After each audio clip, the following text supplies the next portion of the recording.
Okey, pagi ni kita akan gunakan salah satu produk keluaran kuda merah.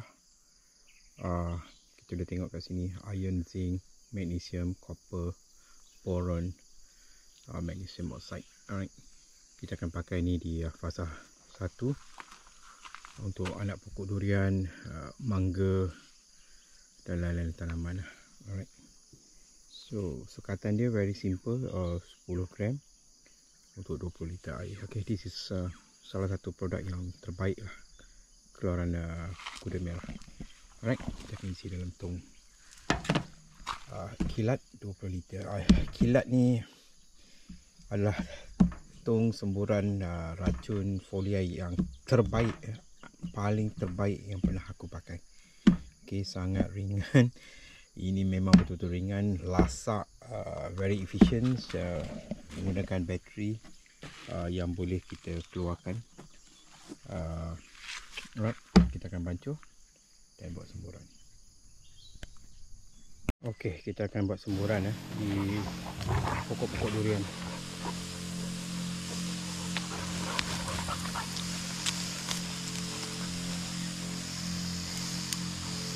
Sembur bawah daun sembur bawah daun. Sekarang baru pukul 8 lebih.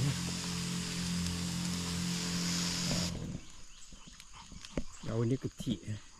Ini masalah dengan kekurangan mikro. Okey, ini antara pokok yang bermasalah, kekurangan mikronutrien.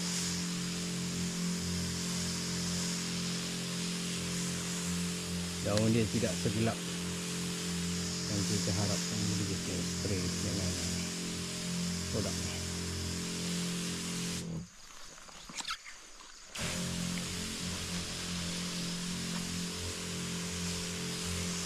Basahkan daunnya.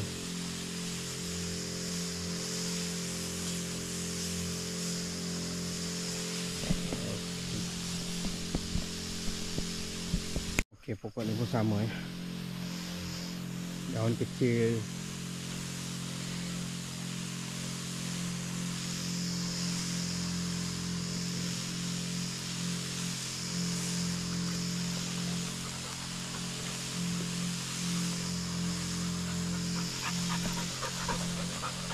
Sebab di musim hujan ni, kalau kita buat baja, okey, baja yang kaya.